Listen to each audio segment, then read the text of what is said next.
Welcome back to When Harry Met Board Games, where we feed our people with relatable content, and our victory condition is your satisfaction. I'm Harry, and before we go any further, please don't forget to subscribe to our channel and click on that bell notification. That way, when we are doing our thing, YouTube lets you know. Also, check in the description down below for a link to our Patreon account and see how you can support this channel. Today, we have another board game review. Today, I'm going to be reviewing this game right here. 1960, The Making of a President, designed by Christian Leonard and Jason Matthews. This edition here published by GMT Games. I'm going to set the game up, show you how it plays, and then we'll get back to hear my final thoughts and grades. Now, this is what the board looks like set up. The board is a map of the United States of America, and the map is divided into 4 different color-coded regions. Now, the colors serve of no gameplay relevance other than to help players easily distinguish among the 4 different regions. However, each of the 50 individual states has a colored border, either red or blue, to indicate the fact that that particular state favors one candidate over the other. So, for example, the red color represents the Republican Party, or in this case, Richard Nixon, and the blue color represents the Democratic Party, and in this case, John F. Kennedy. We have the turn tracks and phase tracks for each of the different rounds. We're going to be going through 9 rounds of gameplay, and each round has a couple of phases to it. We have an event track here where we'll be placing certain cards that correspond with different events. We have prevention events, we have debate events, we have election day events. Here on the bottom, we have the issues track, where we have 3 major issues that the candidates are going to be debating over, so to speak. And they are ranked from 1st to 2nd to 3rd place as far as their importance. We start with defense, then we have economy, and then finally we have civil rights. Now, as the game progresses, these can shuffle and vary as far as their ranking in importance is concerned. Now, each player takes the remainder of their cues, because we do pre-populate the board, and the map indicates how. We pre-populate the board with these cues, which represent the support that the candidates have in their favor in each of the respective states. Each player grabs the rest of their cubes. 12 cubes of each color, this is a 2-player only game, 12 cubes of each color are placed in this bag, and this will be used to randomly draw cards, or draw cubes I should say, and indicate where the support is going to go. So there's a little bit of push your luck in this game, because you do not know what you're going to draw from that bag, but there is a way of mitigating that luck. Each player gets their respective candidate card. So we have the Richard Nixon candidate card and the John F. Kennedy candidate card. And these cards, besides serving as a reminder of which party you're representing, they also are a card that you could use one time in the game, theoretically twice if you're able to, or lucky enough to get the card that helps you refresh this card. But basically, you could use it once during one of your turns to take the place of another action, and each of these cards would give you 5 campaign points. And campaign points are basically the currency that you use in order to carry out your actions, travel around the map, and gain support. Now, each player is also going to start with a hand of 6 cards from the main deck, 6 cards for each player.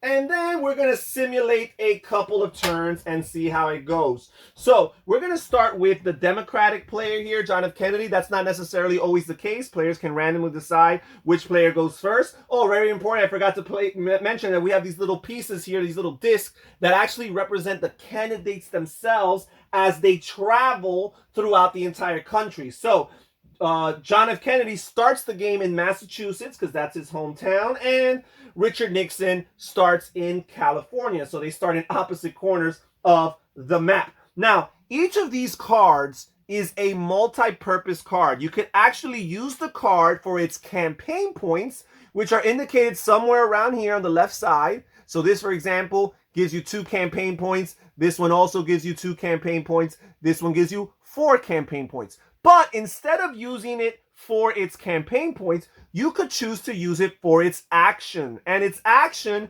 is usually something that's very specific, that favors one player over another, or might be detrimental to another player. And you got to use your judgment and your strategy as you decide which actions or events you want to execute. So, for example, some of these are very particular. They're election day events. So whatever benefit it's going to give you is going to be long term.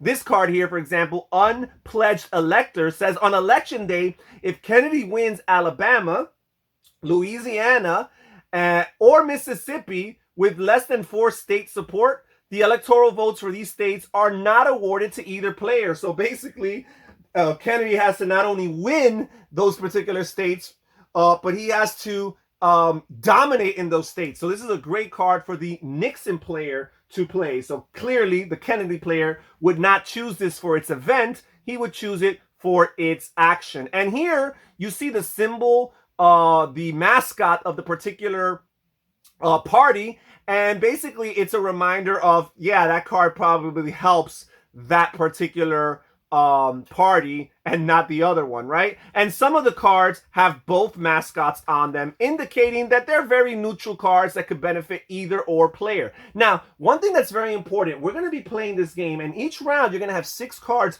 handed to you, but you're actually only going to play 5. But the 6th unplayed card is actually very important as well, because what you're doing is you're preparing for round number 6, which is the debate round. And you always want to make sure that your one unplayed card for each round has your party's mascot on it, because otherwise it's unplayable for you in the future when you're playing the debate round. So that's something to keep in mind.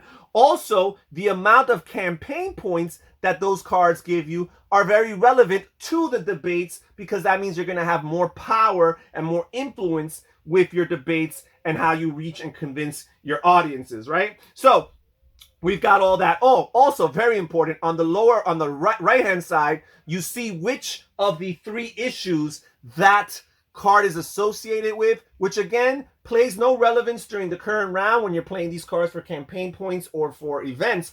But when we get to the debate round and you take all the cards that you set aside throughout the game, that is when that's going to matter. That means that this card can only be played to debate the, in this case, the defense issue, right? And this one here can only be played to debate against the economy issue. All right, so now the player is going to start. Let me show what we're going to do. I'm going to play this card here because I do not want to, I'm not going to use this one here anyways for anything other than campaign points. So that's what I'm going to do. I'm going to play this card. We're going to play it, and we're going to discard it. It goes into the discard pile, but when you play a card as an event, it's actually removed from the game, because there are ways of interacting with the discard pile. So there's a difference between placing a card that you use for its campaign points in the discard pile and completely removing a card that you use as an event from the game, because you don't want to be able to play those very powerful events multiple times in the game. Now, here on the right, we see this rest and a number there. That is how many cubes you can add to your rest area, and each player has their own respective rest area. And this is very important because all of these cubes at the end of the round are going to be added into the bag. So the more cubes you add, the more it's going to help you as far as determining or pushing your luck in the future when you want to gain support in other states randomly, because sometimes you're gaining support randomly. It's going to increase your chances of being successful. Also, in future rounds, we are going to push our luck for initiative. This will determine who goes first in the particular rounds. Okay, so that card did not give them any rest, but it does give them 4 campaign points. Now, how can you use your campaign points? First of all, to move within a region that you're currently in is absolutely free. I do not need to spend anything to go from Massachusetts to Pennsylvania and back to Massachusetts or to Maryland or to West Virginia. Since these are all in the upper northeast red region here, moving through them is free. However, if I wanted to cross boundaries and go into other color-coded regions, I would have to pay 1 campaign point per region that I traverse through. So going to the blue would cost me 1 campaign point. Going to the green here, the Midwest, would cost me 1 campaign point as well. However, going all the way to the west would actually cost me 2 campaign points. So I'm actually going to stay here in the Northeast, and I'm going to secure my lead. So I'm going to go to Massachusetts. You do have to go to the state that you're campaigning in, because there are some occasions where a candidate's presence in the location can actually hinder or slow down the other candidate. So I'm in New York here. New York is very important because all of these states have a different amount of electoral votes, which is how you're going to win the game at the end of the day. And New York has the highest of all at 45. So I'm going to use all 4 of my campaign points to actually campaign in New York and put 4 cubes. And because there is no presence of my opponent in New York, I get to use all 4 of my campaign points to place 4 cubes. Now, because I have 4 cubes going forward, I am going to carry the state. There's a difference between having the support and the majority in a state and carrying the state. When you are carrying the state, you have a convincing lead, and it makes it more difficult for players to campaign in those states. For example, as I mentioned, normally when you go to a state that has no presence, you simply use your actions, your campaign points, to put cubes there, free from your supply. However, if you're ever campaigning in a state where a player is carrying that state, you instead randomly draw blindly and do what's called a support check. And every cube that you pull out that matches your player color, your candidate's color, will count as support, but everyone that doesn't will be a dud. Okay, so this player's done. They did their turn. They took their four campaign points and did that. Now, this player here, the Republican player, Richard Nixon, is going to look at some of his cards. And let's see if there's anything here. Okay, so this is a pretty good one. It says Heartland of America. He's actually going to play this as an event card. Heartland of America. It would give him 3 campaign points otherwise, but again, the Republican mascot here indicates that this is a good event for him to play. It says the Nixon player may add a total of 7 state support in states in the West or Midwest having 10 or fewer electoral votes, no more than 1 per state. So I can do 1 in, or total of 7 in any state in the West or Midwest that has 10 or fewer electoral votes. And a lot of these states do. In the Midwest, it's only Kentucky, actually, but a lot of these in the West do. Now, whenever you gain support from an event card, you actually have to do support checks in order to do so. So this player is going to try, they're going to do no more than 1 per state. They're going to try here in New Mexico to get 1 right there. And they drew 1, and it's a dud. It's a blue, so that's not going to help them. So that's 1. They're going to do in Nevada here. And that's a red, so they will get support in Nevada. They're going to go to Oregon here. They've done 2 so far. And that's a red. They'll get support in Oregon. They're going to go to Washington here. Let me actually, you don't have to move for the events. You just get to put them in all the states. 1. Okay, so that's a dud. So far that's 4. Let's try here for Idaho. And okay, that's another dud, but we're getting lots of the blue cubes out of the bag, so that's going to be helpful.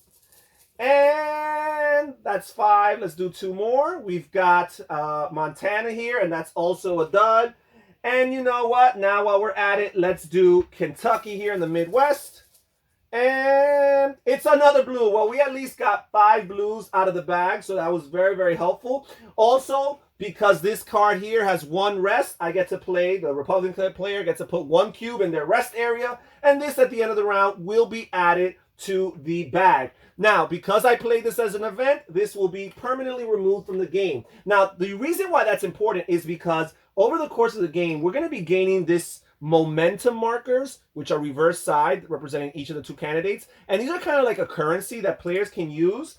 And basically, if a player uses an event card that's for your particular party, that has your party's mascot on it, and they use it as campaign points, you can pay one of these momentum markers, if you have them in your supply, the players don't start with any to begin with, you can play one of these momentum markers in order to gain that card, or not gain that card, but play its event, trigger its event. So even though they played it for their campaign points, you get to trigger their event. So that's something you got to look out for as a player if you see that your opponent has momentum cards or momentum tiles in their possession. Okay, so we are done with each of the two players' first turns. So now let's just say that we played a couple more turns and players kept on executing their actions. Let me explain some very important stuff. If you're ever gaining support in a state that your opponent is already in, so for example, if the Kennedy player wants to gain support in Nebraska, let's say he plays a card, gives him 4 campaign points, his first 2 campaign points would have to be spent removing the support cubes for the Nixon player. You cannot have cubes of both colors in the same space. So every support you get will first be spent on the removal of your opponent's support,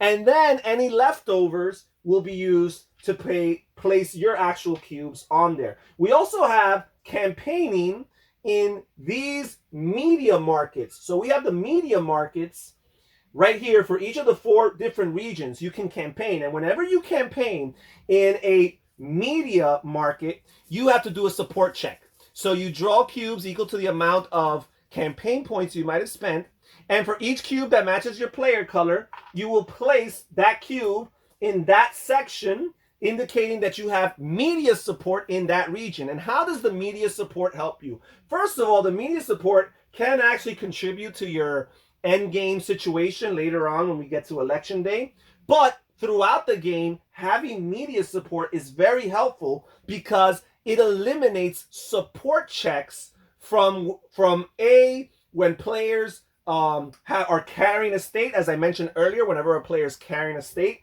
you have to do a support check no matter what.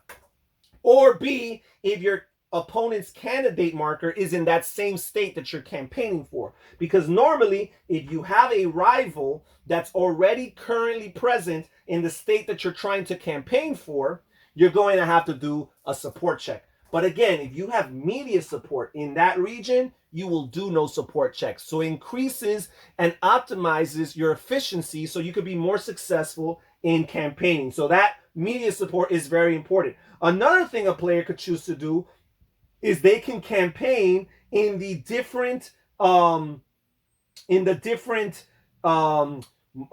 issues, the different issues on the issues track.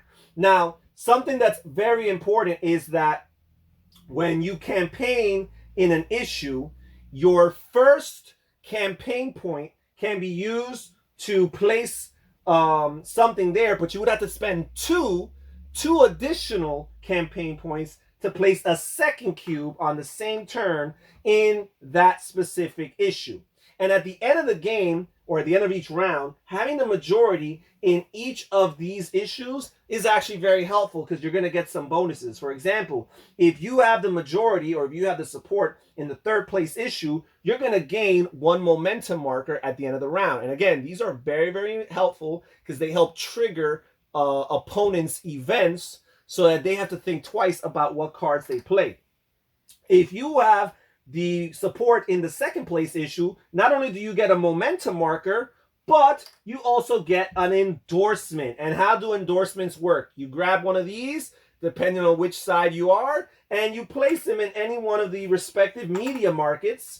And what this will indicate is that if a state has no support at all, it's empty, it's neutral, there are no cubes on it, that state will default to the player who has the endorsements in that region, right? So as I mentioned earlier, each state has its own banner, which is usually the default. So for example, New Mexico, because it has a blue banner, if it has no cubes at the end of the game, it will default to the Democratic player. However, if the Nixon player, the Republican player, has an endorsement in the West, then all the states in the West are actually going to default to the Nixon player if they have no cubes or no support present. So these endorsements are very helpful. Now, if you happen to be the player who has the support in the 1st place issue, then you will have a momentum marker and an endorsement. You do not have to choose. As I mentioned, at the end of each round, we will add any rest cubes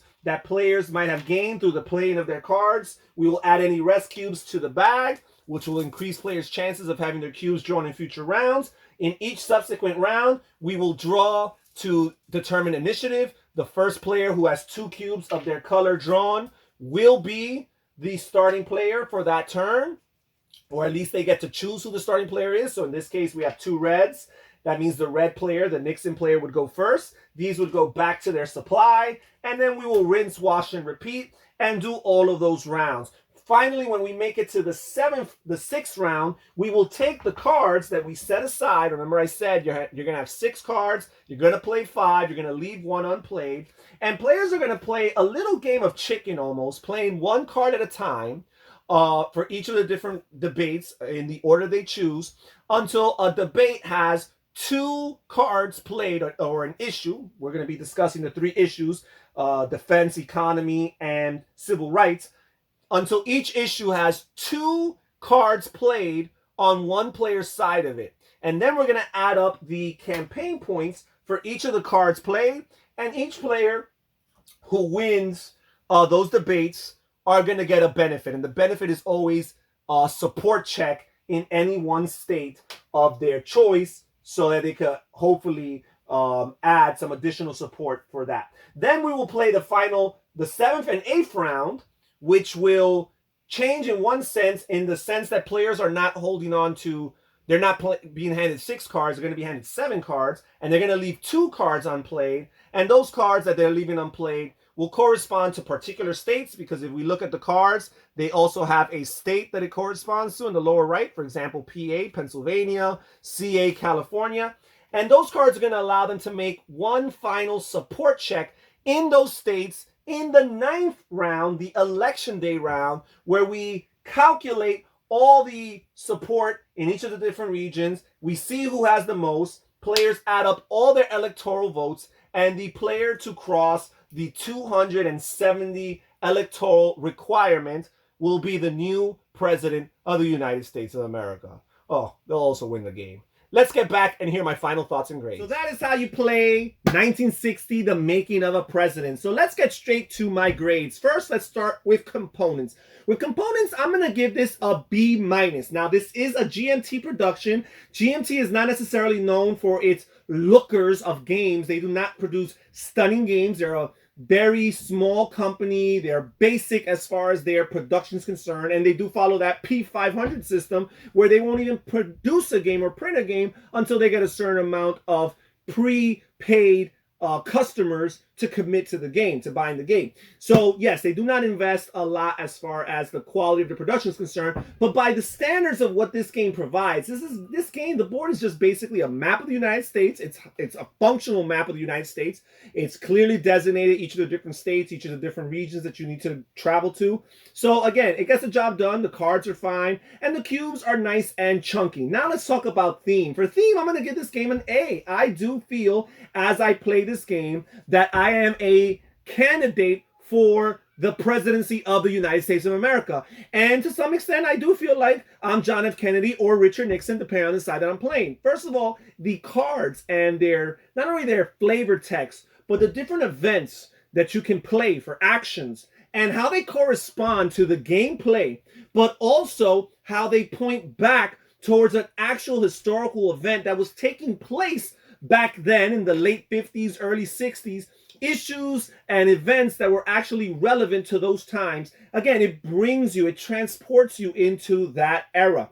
The Electoral College, although it's not distributed exactly the way that it is today, it makes players think and rationalize and strategize as presidential candidates would. Sometimes neglecting states altogether because A, they don't give you many electoral votes, and B, you know what? Your opponent has such a favorable lead in that state anyways, so to invest your energies, it's like a futile experience. You might as well put your energies and your focus in another more worthwhile opportunity. Go to a state where the electoral votes are more valuable, or where you feel like you have a chance of competing and winning the support of that state. So again, it really transports you into that time. It puts you into that setting, into that feeling. And every time I win this game, and by the way, I think I've always won this game, I actually feel like I'm the president of the United States of America.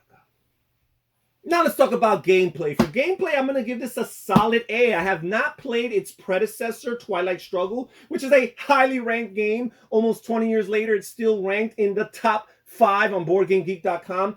I haven't played his predecessor, but I have played other games by Jason Matthews, and I am impressed. And I just feel like he creates some solid area control, area majority games with some card play for conflict resolution that works out really, really well. So this game is no different. I love the idea of placing the cubes and subtracting the cubes based on the fact of the support, the fact that you can have multiple colors. That stuff, it works for me. And again, I love the multi-card or multi-purpose cards, right? These cards, they might not be able to do 2, 3, or 4 things, but they could do 2 things for you. You can either use them for their campaign points, or you can use them to execute its event. As a matter of fact, you could actually use it for a third thing, which is setting it aside for later on to carry out your debates. I love that multi-purpose card mechanism in game. As far as novelty factor, I'm going to give this game an A. And why is that? Because the theme itself, the idea of a presidential election, I find it to be relatively fresh. There might have been games that have come out prior to this that had something to do with running for president, but very likely they were mass market games that were not very successful or mechanically sound. But that's not the case with this game. This is a hobby game where players take on the roles of the different presidential candidates. This is very asymmetric, and there's always been asymmetric games, but I find this to be historically asymmetric because it's a historically grounded game. The concept of how the area majority works with the presence of the cubes and the subtraction of the cubes, again, I'm not too sure if Twilight Struggle already implemented that, but I know that it's not something that's commonly used in games. And even the multi-purpose card use, there weren't that many games back in 2005 when this game, 2007, when this game was played, that had multi-purpose cards. Yes, there were a few games like Glory to Rome and San Juan, and I believe Twilight Struggle itself, the cards might be multi-purpose, but it wasn't something that was played out at the time. While now, yes, there's lots of games that carry out that mechanism of the multi-purpose cards. But just the theme alone and how well it's executed, I find that to be a very new and refreshing thing. Also, I like the idea that there's 9 rounds, and not all of the 9 rounds are exactly the same. There's actually 2 rounds that are radically different. You have the 6th round, which is the debate round, and then you have the 9th round itself, which is the election day round. And those 2 rounds are radically different than the other 7 rounds that you're playing. And even the 7th and 8th round, while they are similar to the first 5 rounds, there is the subtle difference of that additional card that you are handed at the beginning of the turn, and that you are leaving 2 of those cards aside for a totally different purpose than the 1 card you were leaving aside during the first 5 rounds. So again, there's a lot of progression as the game takes place, and the strategies and the decisions that you make from one round to another don't necessarily have anything to do with one another. So it's almost like a couple of mini games that are being played within the entire gaming experience. So again, novelty factor, I give this an A. And for my overall grade, I'm also going to give it an A. I like this game. This is a great 2-player game. If you like history, if you like area majority, if you like card play for conflict resolution, and also you like multi-purpose cards, then this is a game that you have to consider. And that's it for my review of 1960 Making of a President. Thank you so much for joining us here when Harry Met Board Games. Consider clicking on one of the videos you see on the screen right now. Also, check in the description down below for a link to our Patreon account and see how you can support this channel and become more involved with the behind-the-scenes process. Research and find a tier that works for you. This is Harry saying take care, everybody. Stay safe, stay healthy, and have fun gaming. Bye-bye.